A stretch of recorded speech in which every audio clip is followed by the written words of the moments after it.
ఒక ఘోరమైన వార్తను నేను ఇప్పుడు మీకు చెప్పబోతున్నాను. పుట్టిన బిడ్డను సజీవంగా పాతిపెట్టిన తల్లిదండ్రుల గురించి నేను ఇప్పుడు మీకు చెప్పబోతున్నాను. ఇంత ఘాతుకానికి పాల్పడింది దేనికోసమో తెలుసా? ఒక ప్రభుత్వ ఉద్యోగం కోసం. కేవలం ఒక ప్రభుత్వ ఉద్యోగం కోసం కన్న తల్లిదండ్రులే ఇంత కిరాతకానికి పాల్పడ్డారు. ఇటీవల మధ్యప్రదేశ్ ప్రభుత్వం కొత్త నిబంధన తీసుకొచ్చింది. అదే ఇద్దరి పిల్లల నిబంధన. అంటే ఇద్దరు పిల్లలకు మించి ఎక్కువ మంది ఉంటే ప్రభుత్వ ఉద్యోగానికి అనర్హులంటూ. నందన్వాడికి చెందినటువంటి బబ్లు దండోలియా ప్రభుత్వ టీచర్, అప్పటికే ప్రభుత్వ టీచర్గా పనిచేస్తున్నారు బబ్లు దండోలియా అనే పర్సన్. అప్పటికే బబ్లు రాజకుమారి దంపతులకు 3 పిల్లలు ఉన్నారు. అయితే సెప్టెంబర్ 23న 4వ బిడ్డకు కూడా జన్మనిచ్చారు ఆ దంపతులు. ఇది ప్రభుత్వానికి తెలిస్తే ఎక్కడ ఉద్యోగం పోతుందో అని భయపడ్డారు. ఆ భయంతో ఆ పసికందును అడవిలోకి తీసుకెళ్ళి ఒక బండరాళ్ల గుట్ట ఉంటే ఆ గుట్ట కింద ఆ పసికందును పాతిపెట్టినట్లుగా తెలుస్తోంది. 3 రోజుల తర్వాత ఆ శిశువు ఏడుస్తుంటే స్థానికులకి ఆ ఏడుపు వినిపించి అక్కడికి వెళ్ళి చూస్తే ఒక చిన్న పసికందు కనిపించింది. ఆ రాళ్ళు తొలగించి చూస్తే వెంటనే ఆ పసికందును తీసుకువెళ్ళి జాగ్రత్తగా ట్రీట్మెంట్ చేయించారు. ఆ తర్వాత ఈ ఘటనకు సంబంధించి దర్యాప్తు చేస్తే అసలు విషయం బయటకు వచ్చింది.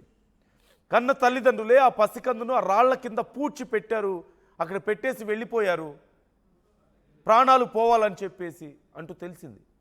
ఇంతకంటే ఇంకేదైనా దారుణం ఉంటుందా?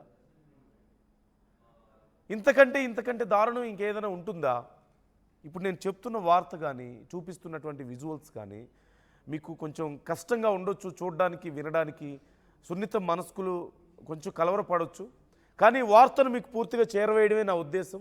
Viewers description is advised. కానీ ఇలాంటి దుర్మార్గులు కూడా ఉన్నారు. ఇన్ఫ్యాక్ట్ రకరకాల కారణాలతో కన్న బిడ్డల్ని కడతేరుస్తున్నటువంటి తల్లిదండ్రుల్ని మనం ఎంతోమందిని చూస్తున్నాం. రాష్ట్రంతో సంబంధం లేదు ఇది, అన్ని రాష్ట్రాల్లోనూ ఇదే జరుగుతోంది. మన భారతదేశంలో most saddest thing ever happened అని చెప్పాలి, ఒక మాటలో చెప్పాలంటే. ఇంతకంటే దారుణమైనటువంటి పరిస్థితులు మనం ఎప్పుడు చూసుండమేమో.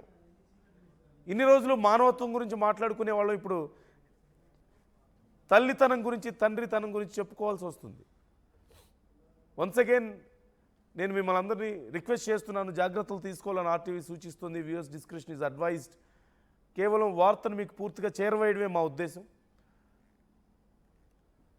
జరిగినటువంటి ఘటనకు సంబంధించి ఇప్పుడు పోలీసులు ఆ తల్లిదండ్రులను అరెస్ట్ చేశారు.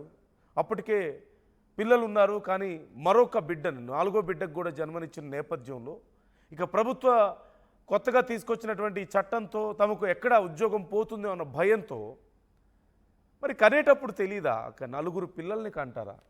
వాళ్ళ ఉద్యోగం ఎంత? చేసే చిన్న ఉద్యోగానికి 4 పిల్లల్ని కండం ఏంటి? ఇంతకు మించిన మూర్ఖత్వం ఇంకేదైనా ఉంటుందా? ఇంతకు మించిన మూర్ఖత్వం, దారుణం ఇంకేదైనా ఉంటుందా? ఆర్థిక పరిస్థితులను దృష్టిలో పెట్టుకోకుండా, సామాజికంగా వాళ్ళు ఏ పరిస్థితిలో ఉన్నారో, ఆర్థికంగా ఏ పరిస్థితుల్లో ఉన్నారో చూసుకోకుండా ఇష్టం వచ్చినట్లుగా పిల్లల్ని కనేయడం, వాళ్ళ సుఖాల కోసం, కేవలం వాళ్ళ పడక సుఖం కోసమే చాలామంది తల్లిదండ్రులు కొంతమంది పిల్లల్ని కంటున్నారు. This is the most unfortunate thing. This is the most hardest thing in this society now. ఇప్పుడున్నటువంటి పరిస్థితుల్లో అందరూ అని నేను చెప్పట్లేదు, కొంతమంది కేవలం వాళ్ళ పడక సుఖాల కోసం పిల్లల్ని కంటున్నారు. పిల్లల్ని కండం అనేది ఇలా జరిగిపోతుంది అంతే. There is no planning, there is no proper thinking about that. కనీసం ఒక ఆలోచన, అవగాహన లేకుండా పిల్లల్ని కంటే ఎలా పెంచాలి, వాళ్ళకి ఆర్థికంగా మన పరిస్థితి ఏంటి, వాళ్ళని ఎలా చదివించాలి, ఎలా పెద్ద చేయాలి, పోషించగలుగుతామా లేదా, వాళ్ళ అవసరాలు తీర్చగలుగుతామా లేదా, ఇవన్నీ చూసుకోకుండా కేవలం సమాజంలో పిల్లల్ని కంటేనే మగాడిగా గుర్తిస్తారు కాబట్టి కొంతమంది మగాళ్ళు కంటున్నారు.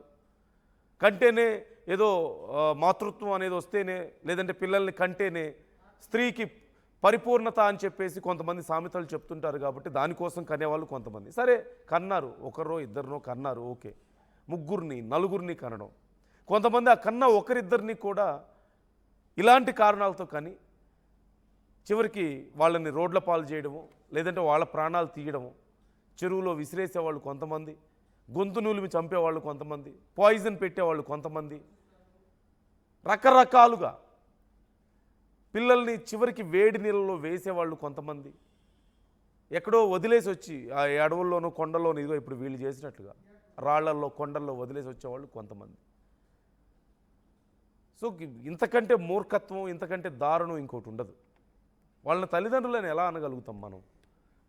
కేవలం వాళ్ళ పడక సుఖం కోసం, కానీ ఒక ఉద్యోగం కోసం, అది కూడా కేవలం ఒక చిన్న ఉద్యోగం కోసం కన్న బిడ్డను కడతీర్చడానికి రెడీ అయ్యారంటే, ఒక చిన్న పసికందును తీసుకెళ్ళి ఎక్కడో రాళ్ల మధ్యలో పెట్టేసి వచ్చేసారంటే ఏమనుకోవాలి? వాళ్ళని ఎలా అర్థం చేసుకోవాలి? అదిగో అక్కడ మనకు కనిపిస్తున్నారు స్క్రీన్ మీద, దే ఆర్ ద పేరెంట్స్. వాళ్ళ తల్లిదండ్రులని చెప్పడానికి, అసలు మనుషులని చెప్పడానికి నాకు మాట రావడం లేదు. ఎలా చూడాలి మనుషులుగా వాళ్ళని? ఆ పాపది మనిషి, ఆ పాప మనిషి కాదా? వాళ్ళది ప్రాణం కాదా? అంటే వాళ్ళకు ఒక చిన్న ఉద్యోగం ఖరీదు చేయదా? ఒక 10-15 వేల రూపాయలు ఉద్యోగం వచ్చే ఖరీదు చేయదా ఆ పాప ప్రాణం? అంత చీపా? అంత చీపా పసికందు ప్రాణం? ఒక 10-15 వేల ఉద్యోగం ఖరీదు కూడా చేయనంత చీపా? మీ చిన్న చిన్న అవసరాల కోసం వాళ్ళ ప్రాణాలు తీసేసేంత చీపా? వాళ్ళు మీలాంటి మనుషులు కాదా? ఎందుకు అంటున్నారు మరి అలాంటప్పుడు? ఇలాంటి ఘటనలు దేశవ్యాప్తంగా అనేకం జరుగుతున్నటువంటి పరిస్థితి ఇప్పుడు మనకు కనిపిస్తుంది. తర్వాత ఈ ఘటన జరిగిన తర్వాత ఎప్పటికో 2 రోజుల తర్వాత బయటపడిందంటూ తెలుస్తోంది అసలు విషయం. మరి ఆ 2 రోజుల వరకు ఆ పాప బ్రతికుండడం కూడా గొప్ప విషయమే. ఎందుకంటే పాపకి ఫుడ్ లేదు, పాలు లేవు, అలాగే వెదర్ కండిషన్స్ ఎలా ఉంటాయో, ఏ పురుగో పుట్రో ఉంటుంది, లేదంటే ఏ జంతువులో ఉంటాయి అక్కడ, వాటన్నిటినీ ఓవర్కమ్ చేసి ఆ పాప బ్రతికి బయటపడగలిగిందంటే ఇంకా ఆ పాప ఆయుష్ గట్టిది ఖచ్చితంగా. ఏదో ఒక పెద్ద కారణం ఉంది. There is some great reason behind that life. ఆ పాప సాధించాల్సింది ఏదో ఉంది ఈ భూమి మీద. లేకపోతే 2 రోజుల తర్వాత 3 రోజుల తర్వాత స్థానికులు చూసి బయటకు తీసే వరకు కూడా అక్కడ ఆ పాప ప్రాణాలతో ఉండడం ఏంటి? ఆ చిన్న పసికందు ప్రాణాలతో ఉండడం ఏంటి? ఫుడ్ లేదు, షెల్టర్ లేదు, పురుగు పుట్ర ఉంటాయి, జంతువులు ఉంటాయి. అసలు అంత సమయం బ్రతికుండడమే చాలా గొప్ప విషయం. అందులోనూ స్థానికులకి ఆ ఏడుపు వినిపించడం, అటుగా వెళ్ళే వాళ్ళకి వాళ్ళు వచ్చి రక్షించడం అంటే ఖచ్చితంగా ఏదో there is some kind of force ఆ పాపను బ్రతికించింది. ఏదో ఒక శక్తి బ్రతికించింది ఖచ్చితంగా. బ్రతకాలని ఇంకా ఉంది, ఏదో బలమైన కారణం ఉంది ఆ పాప బ్రతకడానికి. ఈ అంశానికి సంబంధించి మీ అభిప్రాయాలను కూడా మాతో పంచుకోండి, కామెంట్ చేయండి. ఏం చేయాలి ఇలాంటి తల్లిదండ్రులని? ఎలా బుద్ధి వస్తుంది వీళ్ళకి? మీ పడక సుఖాల కోసం పిల్లల్ని కని అలా పడేయడం పాపం, అంతకంటే ఇంకో పాపం ఉండదు. ఇంకా వేరే మార్గాలు ఉన్నాయి కదా, పిల్లల్ని కనకుండా కూడా మీరు ఎంజాయ్ చేయడానికి, మీ సుఖాలను అనుభవించడానికి వేరే మార్గాలు చాలా ఉన్నాయి కదా. ఇవాళ రేపు అవి తెలియనంత పరిస్థితుల్లో లేవు కదా, మనం ఆటవిక సమాజంలో లేవు కదా. అంతకంటే దారుణం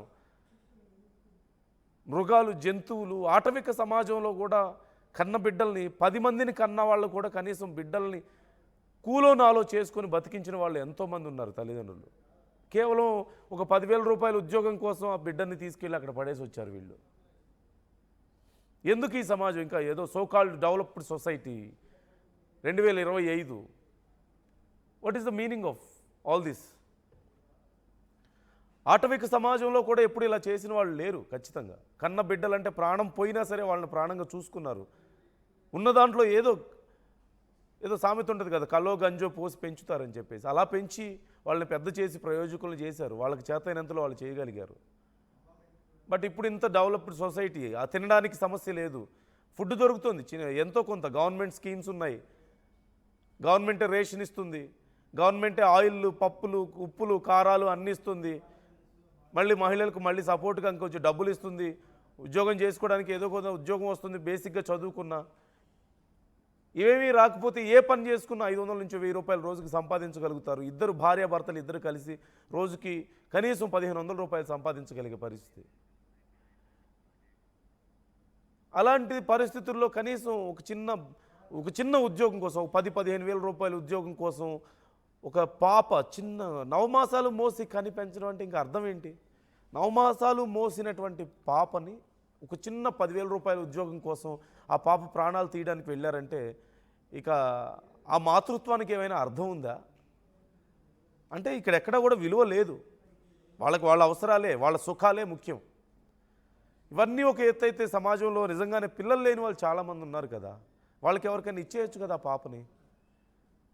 లేదంటే ఏ అనాథాశ్రమానికో అయినా ఇవ్వచ్చు కదా కనీసం, మీరు అంతగా చూసుకోలేకపోతే.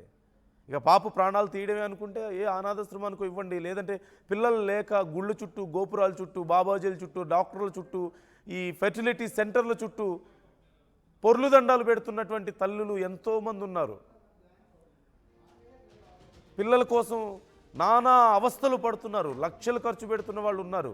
డబ్బులు లేకపోయినా అప్పులు చేసి ఖర్చు పెడుతున్న వాళ్ళు ఉన్నారు. ఒక్క పిల్లోడో పుడితే చాలు నా జన్మ ధన్యం అనుకుంటున్న వాళ్ళు అనేక మంది ఉన్నారు. కోట్ల రూపాయల ఆస్తులుండి కూడా పిల్లలు లేక ఆ ఆస్తులన్నీ ఏం చేసుకోవాలి, ఎవరికి పెట్టాలి, అర్థం లేని జీవితం మాది అని ఏడుస్తున్న వాళ్ళు ఉన్నారు అనేక మంది.